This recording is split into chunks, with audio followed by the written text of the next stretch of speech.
Sound off for Chesterfield. Chesterfield, first with premium quality and best for you. Chesterfield brings you Dragnet.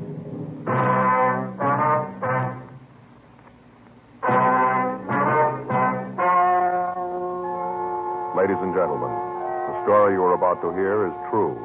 The names have been changed to protect the innocent.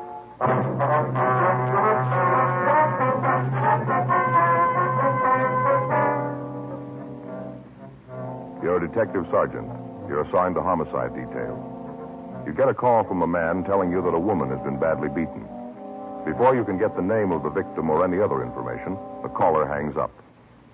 Your job, investigate.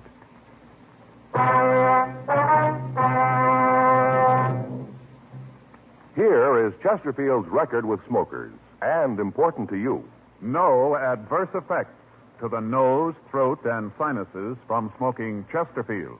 That's the report of a doctor who has been examining a group of Chesterfield smokers for a full year and 2 months as a part of a program supervised by a responsible independent research laboratory. Don't you want to try a cigarette with a record like this? Chesterfield. First with premium quality. Chesterfield. First choice of young America. And that's from a survey made in 274 colleges and universities. Try Chesterfields today. Chesterfield. Regular or king size. They're much milder and best for you.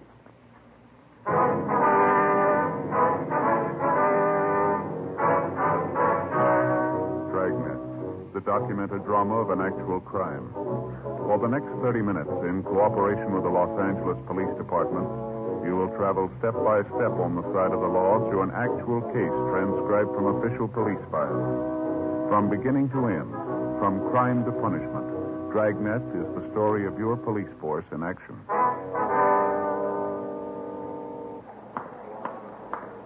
It was Friday, June 10th. It was hot in Los Angeles. We were working the night watch out of homicide detail. My partner's Frank Smith. The boss is Captain Lorman. My name's Friday. I was on my way back from the main jail, and it was 8:10 p.m. when I got to room 42. Homicide. Frank? Yeah. Wait a minute, I want to talk to you. I'm not going anyplace. Oh. Well, I talked to Evans. I couldn't get any more out of him. The arraignment's still set for the 14th, isn't it? Yeah, that's right. Hey, can't you settle down for a minute and stop that pacing up and down? What's the matter? Something on your mind? On my leg. Oh, something wrong with it? Not a thing. Just walking. Well, I wish you could manage to stand still for a minute. I'm getting little billiards following you around the room. You know how far it is from here to the business office? What do you mean? How far? Oh, it's just across the hall. Is that what you mean? 25 feet? No, you're wrong. It's 1/210th of a mile. Oh, that's good to know. It's 1/6 of a mile to the crime lab, including the stairs. 1/8 of a mile to Sal's Cafe.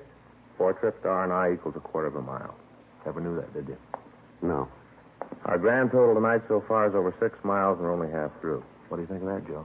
Well, what's it all prove? Well, this is a walking job we got. Well, everybody knows that, don't they? Yeah, but I'm the only one in the department who knows exactly how far we walk. That's fine. Any calls come in while I was out? No. Like to know how I do it? What's that? It's done with a pedometer. Measures miles. Just fastens on your leg, see? At the end of the day, you know exactly how far you walk. Yeah. Gonna measure everything, Joe. Keep track. Gonna know exactly how far everything is. What for? Somebody might want to know. Who? I get it. Homicide, Friday. Yeah. Now, what's that address again? Yeah. Right. Well, we got one to roll on. What do you got? Ambulance follow-up, Westlake area. Yeah. Woman's been beaten.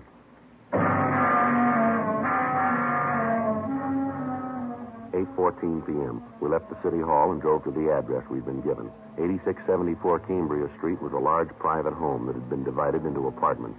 The house was quiet and there was no sign of any disturbance. There was a woman sitting in a glider on the front porch. We went up and talked to her. Something I can do for you? Police officers, ma'am. We got a call that there'd been some sort of trouble here. What kind of trouble?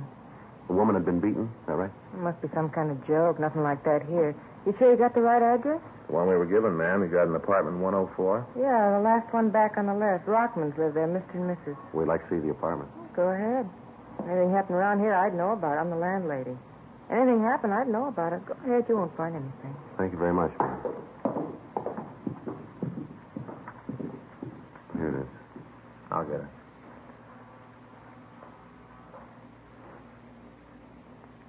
Better try the door, huh? Yeah.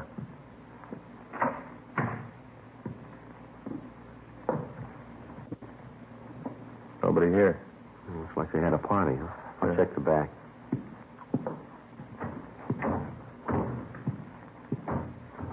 No? No one out there. Coffee on the table's cold. You find anything? Where's that door go, ma'am? Bedroom. Joe, throw on the bed. No. Yeah, really worked her over, huh? How about it? See if I can find her pulse here. Yeah, she's still alive. What is it? Something happened to Hazel?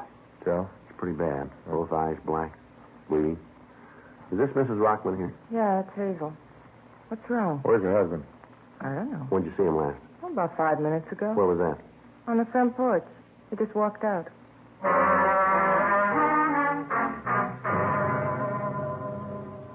The ambulance crew arrived and immediately removed the victim to Georgia Street Receiving Hospital for emergency treatment.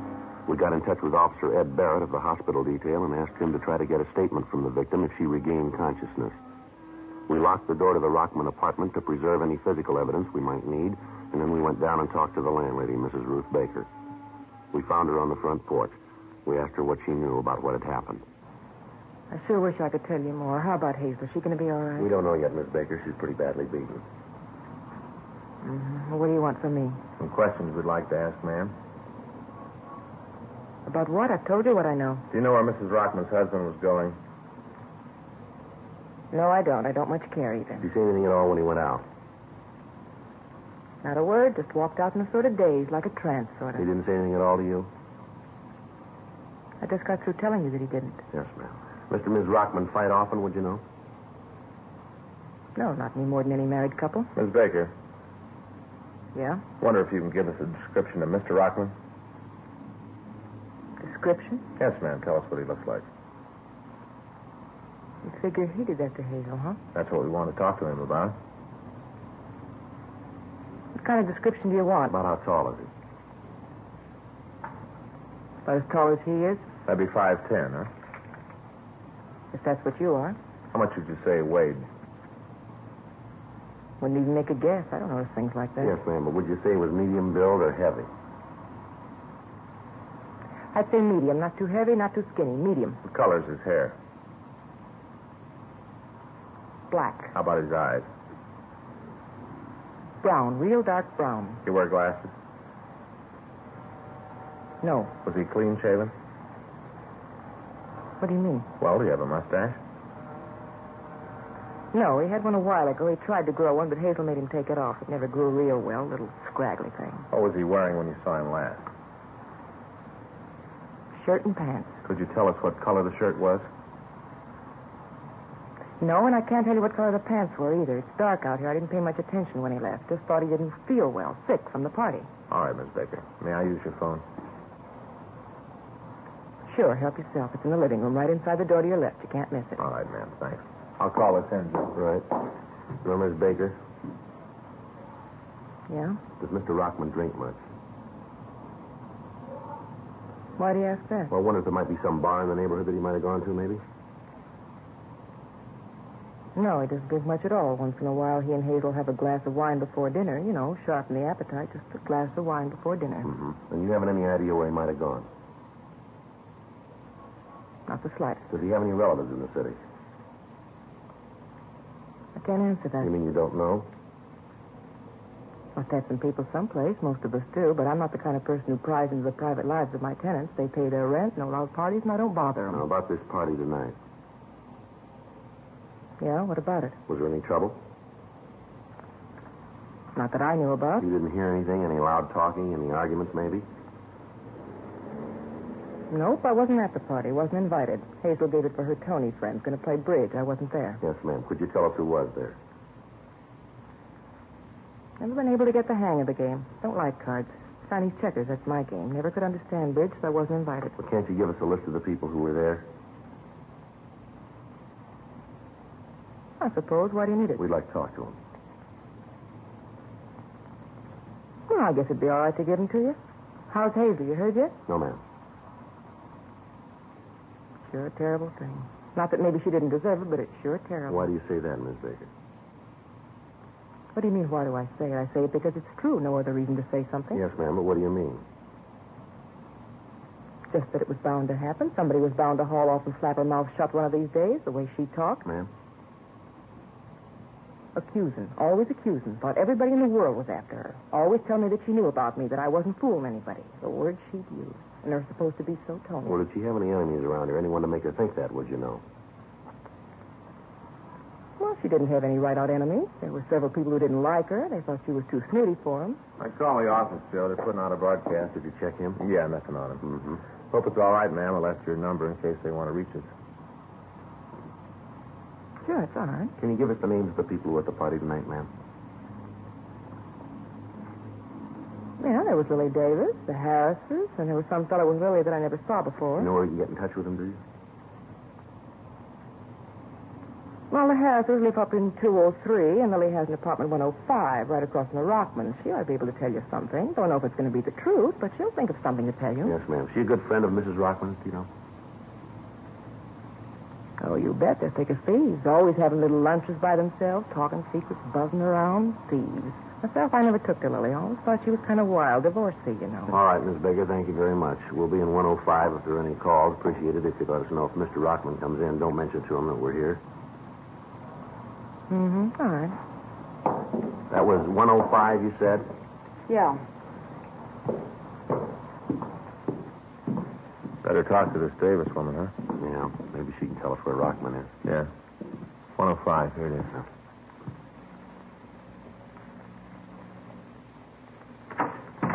Yes? Miss Davis?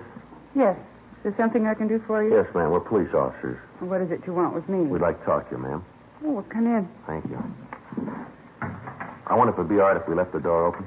I suppose so. Any special reason? Well, we'd like to keep an eye on the apartment across the hall. Well, what's it about? We understand that you know the Rockmans pretty well. I suppose so. Why? Do you have any idea where Mr. Rockman might be? No, I don't. Isn't he across the hall? No, ma'am, he isn't. Well, I don't know where he is. Have you talked to Hazel? No, ma'am. Well, why don't you ask her? She should know. We were wondering if you could help us out. No, last I saw of him was when he left their place. Uh-huh. Say, I wonder if you'd mind if I went ahead with what I was doing. Ma'am? Probably seems silly to you, but it's a hobby of mine. Wire sculpture. Silly, but it gives me a chance to relax. Yes, ma'am. Well, you go right ahead. I don't think I got your name. Well, my name's Friday. This is my partner, Frank Smith. How do you do? How do you do, Smith, ma'am? Mr. Friday. Well, what's all this about? Herman done something wrong? No, it's just a routine investigation, Miss Davis. Oh, mm-hmm. We understand that you were at their place tonight, a party, huh? Well, yes. Hazel was going to have a couple of tables of bridge. Anything unusual happen while you were there? No, nothing that you'd call really unusual. Who was there, ma'am? Well, myself, the Harrises, they live upstairs, and Tom Reeves. Another couple were coming over after dinner, but they called and said they couldn't make it. Just as well. None of us felt much like playing. Why was that? Well, Hazel wasn't feeling very well. She and Herman had a little argument. You know how it is, kind of uncomfortable. Excuse me. Hello? Yes. Oh, yes, Tom. No. Well, you've got to understand she wasn't feeling too well. Mm-hmm. Just one of those things. Yeah. What? No, I've got a meeting that I want to go to tomorrow night. Modern art, yes. At a place down on Melrose. Well, sure, if you want to. Mm-hmm. All right. You want to pick me up about 7? Right. Okay. See you then. Bye.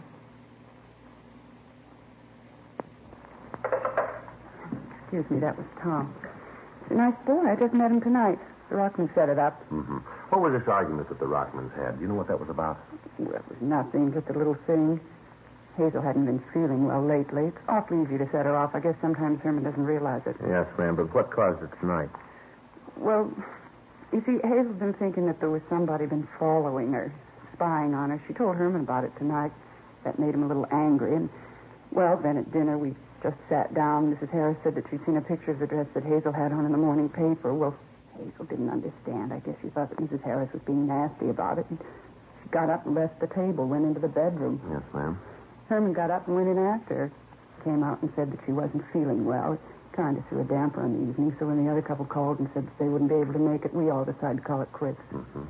Was there any reason for Mrs. Rockman to feel that there was somebody spying on her? Oh, no, Mr. Friday. It was just one of those things. She'd go along fine, feel good, and then she'd wake up in the morning and start to think about things, and she'd get depressed. Well, when she's like that, there isn't anything that can lift her out of it. We used to talk about it. I'd try to help her. Same thing happened to me, I know. It's just one of those things. Yes, ma'am. Maybe if they'd had children, it'd be different, but lately she hasn't been feeling well, and she and Herman haven't been getting along. He just didn't seem to understand. She'd get angry, and he'd work late. And the more he worked late and stayed away from home, the more she'd fret and get angry. It's just a vicious circle. Nothing anyone can do about it. It'll pass with time. Mm-hmm. When Rockman went in to see his wife, did they argue? Well, they had a few words, a little loud, nothing serious. Then he came out and said that everything was all right. Oh, ma'am, did Rockman ever get violent toward his wife, do you know? What do you mean, violent? He ever hit her? No, I don't think so. A couple of times when I was over there, he looked like he might be thinking of it, but I never saw it. I think if he ever did hit her, Hazel would have told me. We were very close, as I said. I tried to help her. Mm-hmm. Just a few loud words. That's all I ever knew about. Anyway, after Herman came out of the bedroom, we all decided to leave. This fellow, Tom, he wanted to go on, out someplace, but I was a little tired, and I'd just met him tonight, so I begged off and came home. Yes, ma'am. Can't you tell me what this is all about?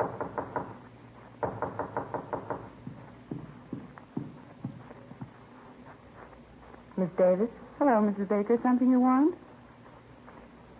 I want to see the police. Mr. Smith, your office called, said you were to call this number right away. Here's the number they gave me. They said you'd know I wrote it down. Thanks, ma'am. Here, you want to call, Joe? Yeah. What if I use your phone, Miss Davis? Sure, help yourself. Thank you.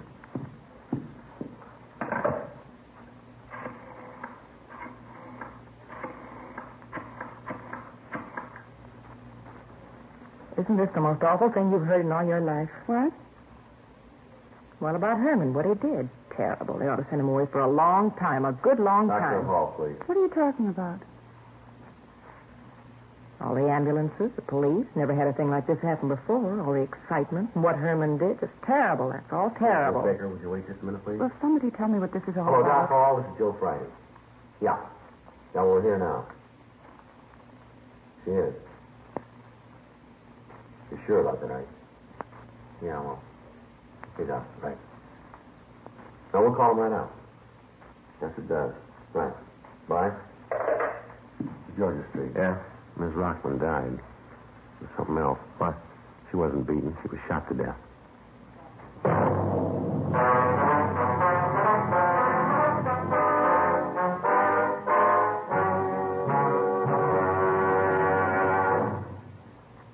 You are listening to Dragnet, the authentic story of your police force in action.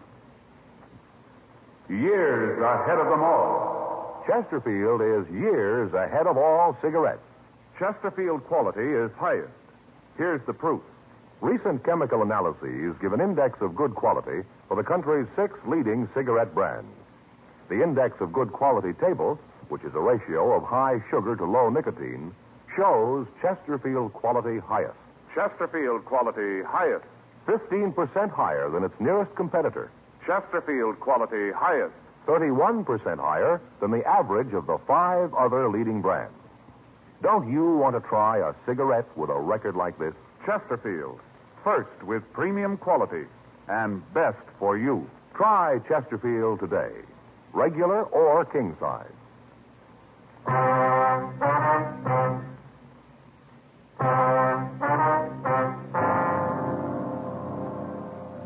9:10 p.m. We called the crime lab, and Ray Pinker and a crew were sent out to check the physical evidence at the scene. We contacted Ed Barrett at the hospital, but he said the woman had not regained consciousness. Frank and I went upstairs to talk with Mr. and Mrs. Harris. They gave us substantially the same story we'd gotten from Lily Davis.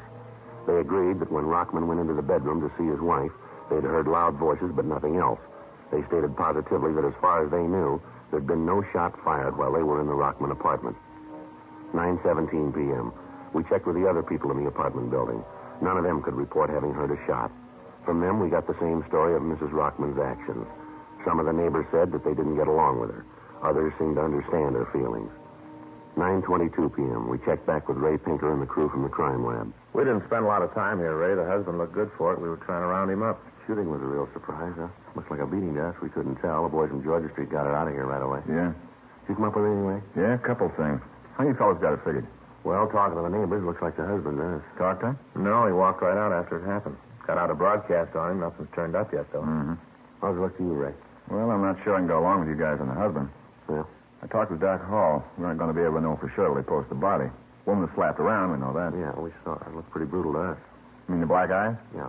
From what Doc Hall says, that didn't come from beating. He says the bullet did it. Was he pretty sure about it? Looks like it. Autopsy will prove it. Where'd you find the gun? Under the bed. Over here, right side. Mm-hmm. Indentation on the floor here. Evidently fell from her hand, bounced back under the bed. Any prints on it? Lifted 3 clean ones. You been able to make them? Lifted some from the dressing table over there. Perfume bottles, mirror. Looks like they might belong to the dead woman. Check them for sure later. You figure maybe she did it herself then, huh? Way it's beginning to shape up. Well, how about the shot, Ray? Nobody we've talked to heard it. Here's the explanation for that. This pillow here. See the bullet hole here? Burn? Yeah. Doc Hall says she was shot in the back of the right ear. She must have held the gun in the pillow. That muffled the sound. What noise there was wouldn't be heard very far. Well, how can you be sure it was suicide, Ray? Just an idea now. We'll roll the dead woman's prints, run a blotter test on her, see if she fired the gun. Check for nitrate, we'll know for sure. Well, how long will that take? I'll be finished in an hour or so. What you think? The way I get it, the bullet entered just behind the right ear. Passed behind the eyes. I've seen it a couple times before. Yeah, but Doc Hall said that she'd been slapped a couple of times, Ray. Yeah. Said he found a couple of bruises on her cheeks. Not enough to do any damage, though. Sure not enough to kill her. Mr. Friday? Mr. Friday? Yes, ma'am. Can you come right over to my place? Herman's on the phone. What's that? Mr. Rockman, he called to find out how Hazel was. All right. Phone's right there. Thank you. Hello? Hello? Hello? He's not there now. What'd he say? Well, he asked me if I knew how Hazel was. I told him that she was dead, and then I asked him where he was. Did he tell you? No. He just said for me to tell people that he was sorry he did it, for me to tell him that he didn't mean it. Mm-hmm. He said he didn't mean to kill Hazel. Well, the way it looks, he didn't do it. And you better find him right away. Ma'am? He thinks he did, and he's going to kill himself.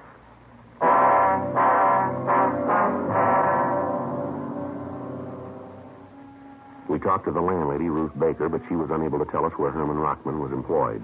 Lily Davis told us that he was a car salesman employed at a lot in the south end of town. We asked Miss Davis to stay by our phone in the event that Rockman called back and to let us know immediately if he did.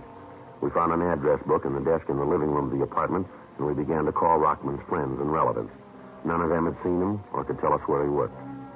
9:45 p.m. It had been 20 minutes since the husband of the dead woman had called and said that he was going to kill himself. At 9:46 p.m., we contacted a brother-in-law of the dead woman, and he told us that as far as he knew, Rockman had been employed by the Bateman Auto Agency in Gardena. We got the number from information, and I put in the call.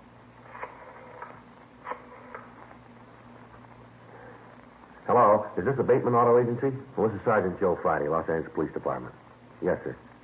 Do you have a Herman Rockman working for you? Yes, sir, that's right. ROCKM. Uh-huh. I see. When was that? Yeah. You any idea where he's working now? Uh-huh. Yes, sir, I understand. Yeah, well, have you got the number? Fine, yeah. Would you know if they're open this time of night? I see. Okay, all right, sure, I'll hold on. How about it? Says Rockman did work for him. He hasn't seen him in a couple of... Yes, sir. Yeah. Uh-huh. That's 03. Right? Yes, sir. Thanks very much. Says he's heard Rockman's working for a company out on Washington Boulevard now. Huh. Left him a couple of weeks ago. Hello. Do you have a Herman Rockman working there? Hello. Hello. Somebody answered. As soon as I asked about Rockman, he hung up. Think it was him? There's no way of telling. We better check on it quick. You got the address? Yeah, it ought to take us about 5 minutes to get there. Let's go. We still got a chance.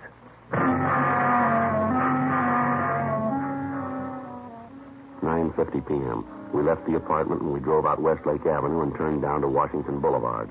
We traveled Code 3, but because of the possibility of alarming Rockman, we turned off the siren 6 blocks from the address of the used car lot. 9:54 p.m. We got to the place. The lot was dark. At the rear and back of a line of cars, we could see a small shack. I hope he's here. Yeah. No lights on. Door's locked. Let's try the side. There's a window around there. Right. Can you see anything? No, the window's dirty. Got your flashlight? Yeah, here you go. Give me it. How about it? He's in there. Looks like he's out. Come on. Let's hit it. Right. Full of gas. Fill your flashlight. Right. I'll get him out of here. You want to get that heater? Right. The window's stuck. Break it. How about it? We're still alive. Fresh air should bring him around. Yeah. Rockman. Rockman. Come on, Rockman. You're all right. Come on. Sit up. Why'd you do it? Why'd you stop me? No reason for you to kill yourself. I got a reason. I killed Hazel. I didn't mean to. I loved her more than anything. I didn't mean it. I didn't know I hit her that hard. All right, settle down. Settle down. You didn't kill her, Rockman. Nobody asked you to come down here. I called you to take care of her. I knew it was too late. I killed her. She's dead, and it's my fault. Why'd you come here? Why'd you stop me? All right, now take it easy, will you, Rockman? Straighten yourself out here. You didn't kill your wife, Rockman. You understand? What? We don't think you killed her. We think she did it herself. Huh? Oh. Well, she wasn't well. She was sick. She didn't know what she was doing. She did the wrong thing, didn't she? Her way wasn't right. I loved her, very much. Yes, sir, we understand.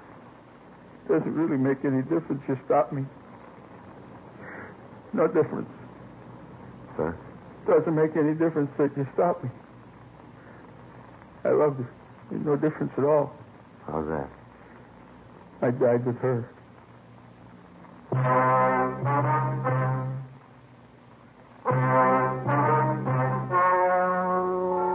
The story you have just heard is true.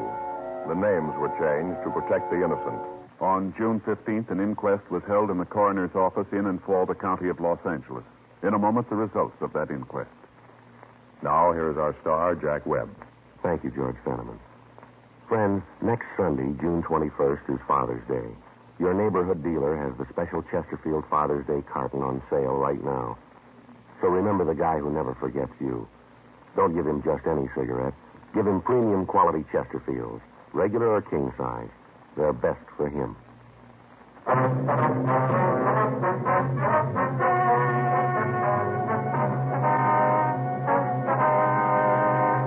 At the coroner's inquest, it was decided that the wound that killed Hazel Eileen Rockman was self-inflicted. The death was listed as a suicide. Her husband, Herman George Rockman, was not held.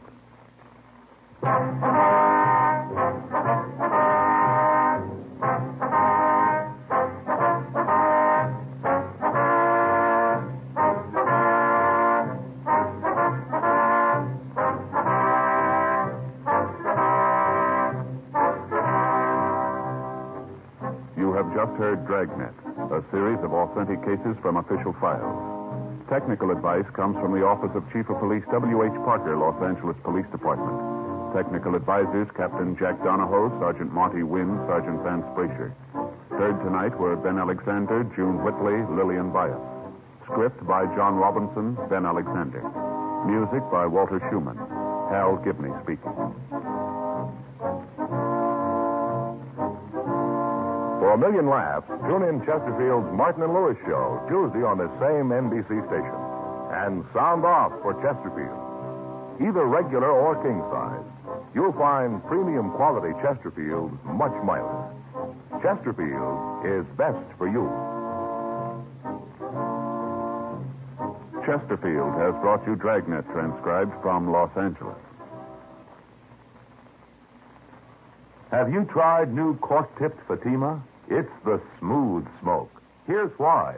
New Fatima tips of perfect cork, king size for longer filtering, and Fatima quality for a much better flavor and aroma. Remember, Fatima has the tip for your lips. Try new Fatima. See how smooth it is. Fatima is made by the makers of Chesterfield, Liggett & Myers, one of tobacco's most respected names.